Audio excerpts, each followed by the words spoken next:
welcome. You're listening to the Just Love Them podcast. I'm your host, Cherie Best.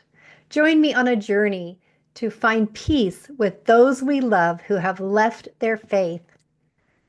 Welcome to a new year and a new season here on the Just Love Them podcast.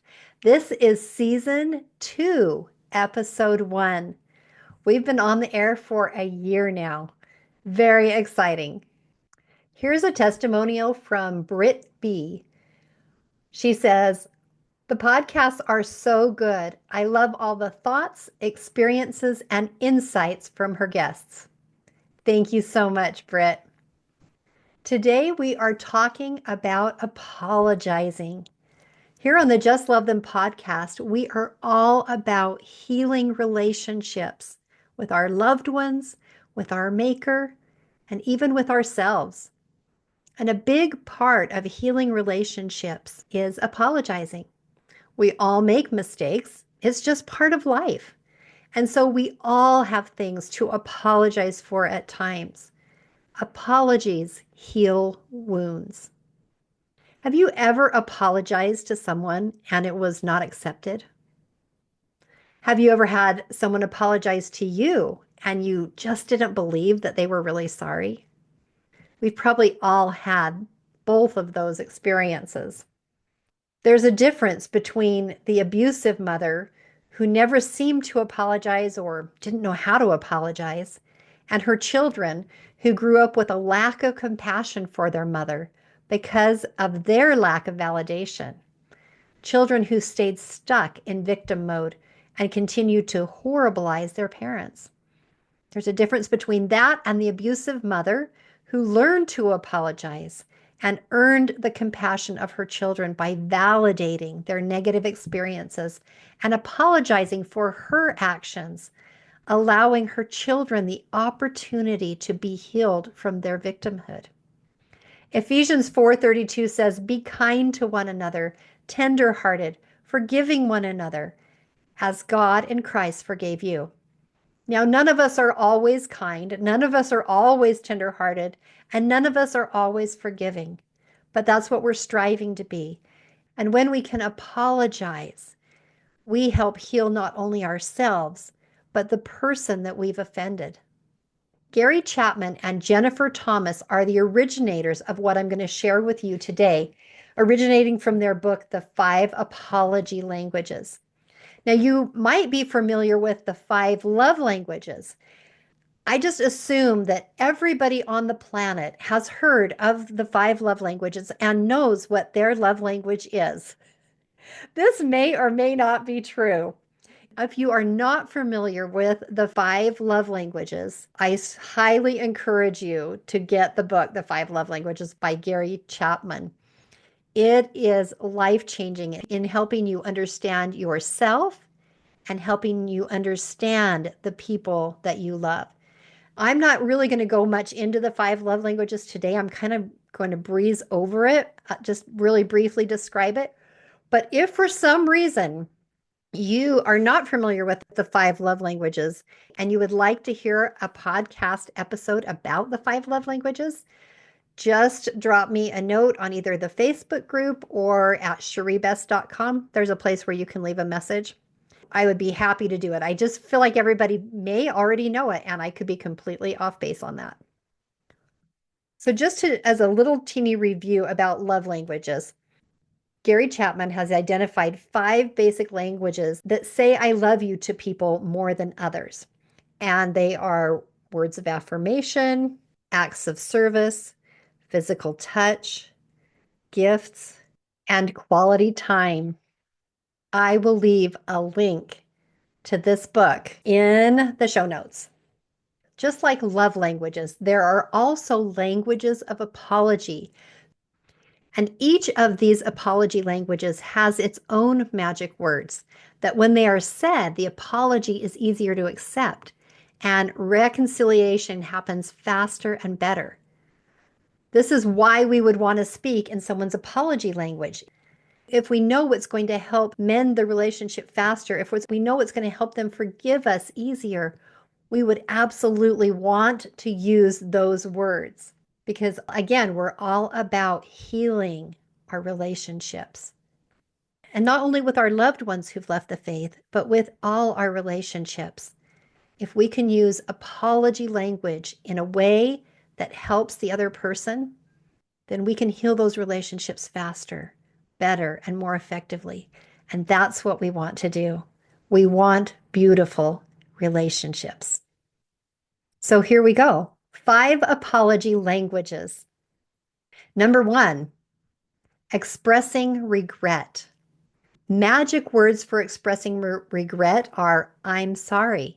Now, when I tell you what the magic words are, it doesn't have to be exactly I'm sorry. It can be anything that expresses regret. I apologize. I'm sorry. Anything that expresses regret. And if you can be specific, that's even better for people with this apology language. So, not just saying I'm sorry, but saying I'm sorry for, and then telling them what you're sorry for. And another tip, I'm going to give you a couple of don'ts. Don't say but. I'm sorry I did this, but when you say but, you are actually blaming the other person or you're not taking responsibility.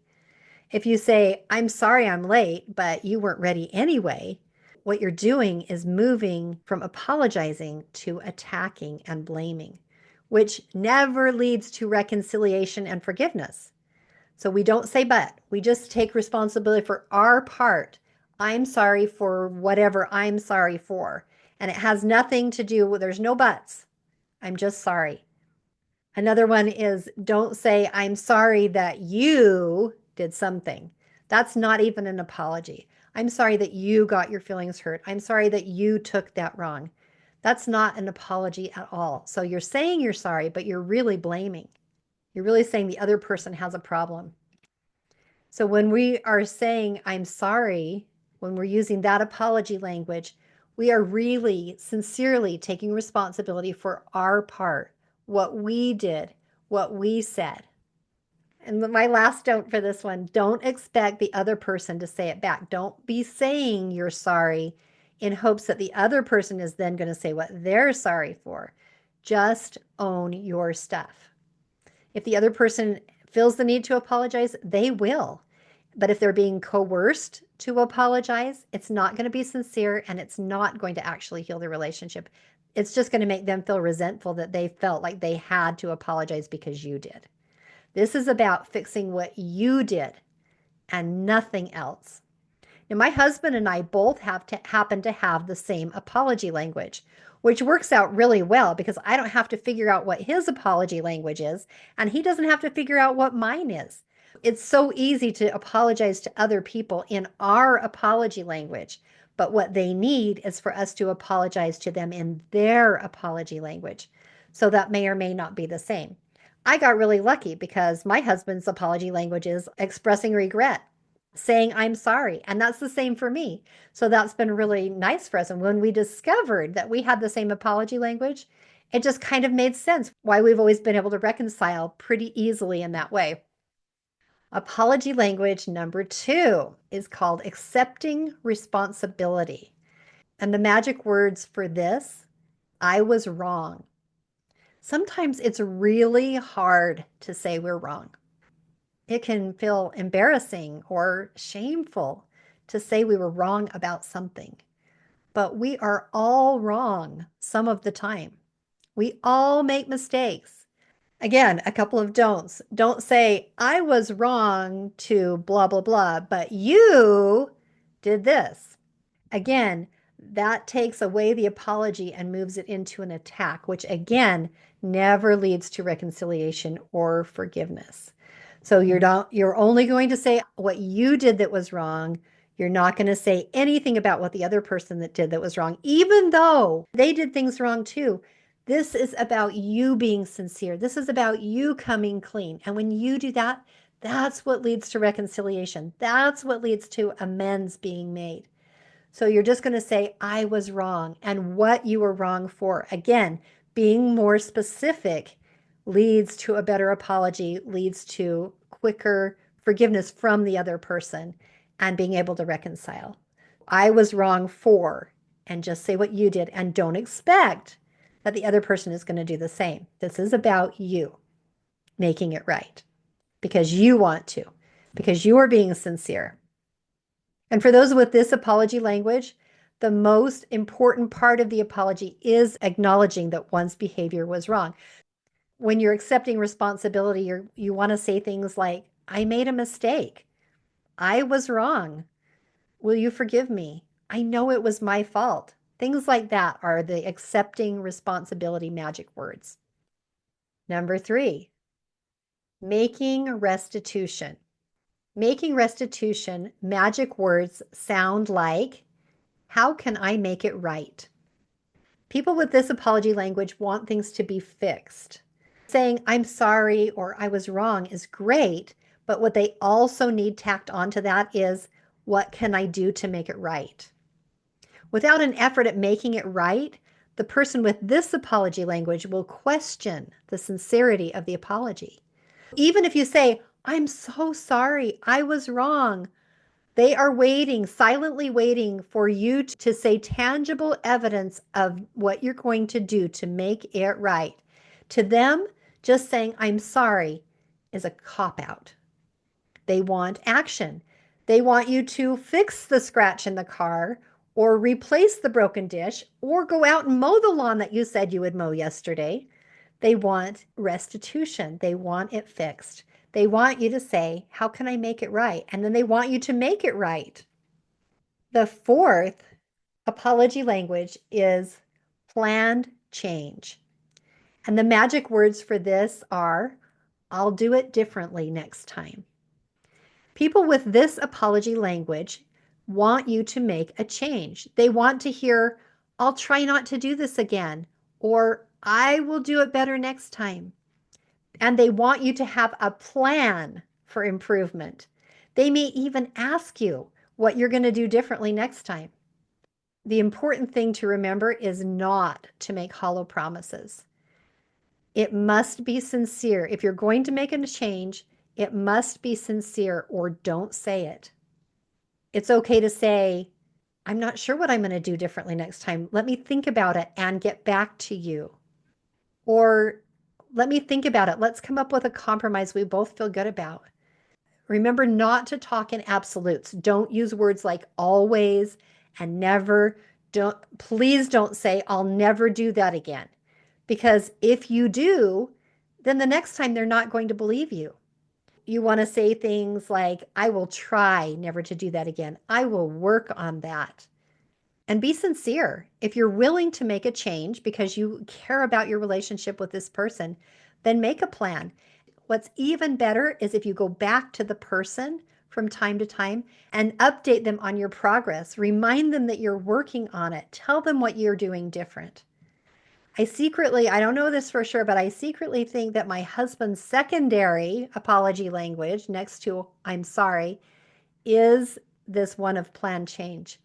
And I have found myself saying to him when he points out something that's hard for him that I do in our relationship, I will say to him, I will work on that. And then I do. And then I tell him how I'm working on it. This speaks volumes to people whose apology language is planned change. The fifth apology language is requesting forgiveness.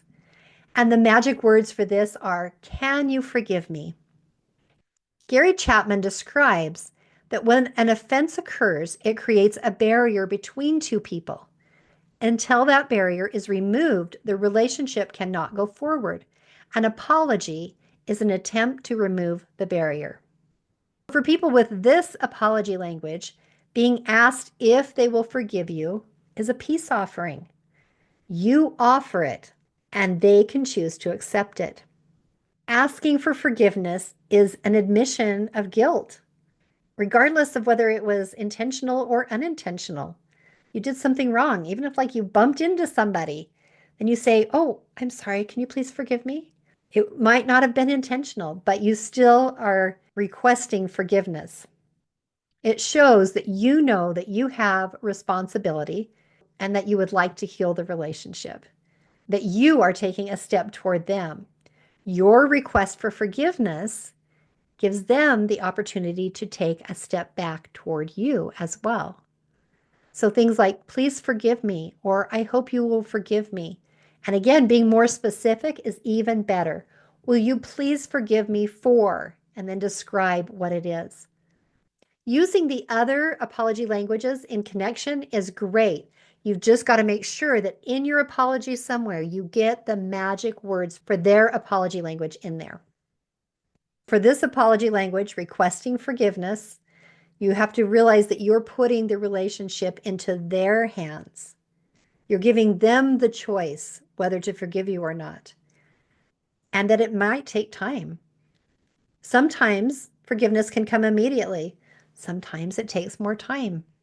Be patient. You've asked them to forgive you. Give them the time to do so. Those are the 5 languages. Again, they are expressing regret with the magic words, I'm sorry, accepting responsibility with the magic words, I was wrong, making restitution with the magic words, how can I make it right, planned change with the magic words, I'll do it differently next time, and requesting forgiveness with the magic words, can you forgive me? Now, when you are apologizing to somebody and when you're doing it with sincerity, your body language will match. We've probably all experienced someone who's angry and frustrated and says, well, I'm sorry. Well, obviously, they're not sorry, and their body language is speaking way louder than the words coming out of their mouth, and the tone of their voice is speaking way louder than the words coming out of your mouth. So when you really want someone to forgive you and you're going to take the time to make an apology, make sure you're sincere and that your tone and your body language match your words. You might be saying to me, Cherie, I don't know what my apology language is. Would you like to know? I'm going to leave a link in the show notes for you to take a free quiz. You don't have to put your email address in. This is the same quiz that's in the back of the 5 Apology Languages book. It's the very same test, and it will tell you at the end, totally free. You can find out what your apology language is. So it's really, really fun to find that out. And what do you do when you don't know what someone else's apology language is? For people that are close to you and are willing to take the quiz too, that can be a really helpful thing. But there are so many times when we don't know what someone else's apology language is. In my church, I have an assignment to do spotlights on the other women in my neighborhood. And so I'll pick 1 or 2 women a month and I will go to their house. I will interview them, ask questions, and they tell me their stories. And then I write it all up in a little spotlight. I always send it to them so that they can edit it, correct it, add, delete, do whatever they want with it, and then send it back to me. I send it on to the people who are making the newsletter. Recently, I interviewed a really nice lady. When I was done writing up her spotlight, I emailed it to her. I asked her to make any changes she wanted to and to send it back to me, and that I would then send it on to the people who were making the newsletter. When she sent it back to me, I somehow, instead of forwarding the changes that she'd made to the people making the newsletter, I somehow sent my original rough draft on to the people who were making the newsletter. Well, within a couple of weeks, the spotlight came out in the newsletter, and it was the wrong one. The next Sunday, this woman came up to me at church, and she was so nice. But with a smile on her face, she described to me how she was excited to read her spotlight. And when she opened the newsletter, instead of it being her edited version, it was the rough draft. And she, with a very kind smile on her face, told me that she was so frustrated that she couldn't even finish reading the spotlight. Well, I, of course, felt terrible. I knew I needed to apologize. She had taken a risk by coming to me and telling me about what had happened that I wasn't even aware of. And it was so obvious that I needed to apologize. I had no idea what her love language was, but I knew that if I hit all 5, I would hit upon the one that was hers. And so I started out with the very first one. I am so sorry for putting the wrong version in the newsletter. Then I used the second one. It was totally my fault, which is accepting responsibility. And then I used the third one, making restitution. I said, I will do everything I can to fix this. And so I did. I went back and found the edited version that she'd sent me. I sent it on to the people making the newsletter, and then I contacted them, explained what had happened, and asked if they could update it. Now, this newsletter is on the cloud, so it could be updated. Thank goodness. And then I got back in contact with this woman, and I told her that it was going to be changed, updated on the cloud right away. And then I used the apology language of plan change. I said, I'll make sure I'm more careful from now on so that that doesn't happen again. And then I finished up with requesting forgiveness. I hope you will forgive me. And she did. So when you don't know what someone's language is, you can use all five. And it doesn't sound weird at all. I'm so sorry. It was my fault. Let me fix it. I will be more careful next time. I hope you can forgive me. You can use all five. I invite you to take these 5 apology languages and incorporate them into your relationships and into your vocabulary when you are making apologies to the people you care about. The goal is to heal our relationships. We all want good relationships with the people we care about. We all need this. I invite you to share this podcast episode with someone you love. We have a fabulous year planned. Please join me again next time for another episode of Just Love Them.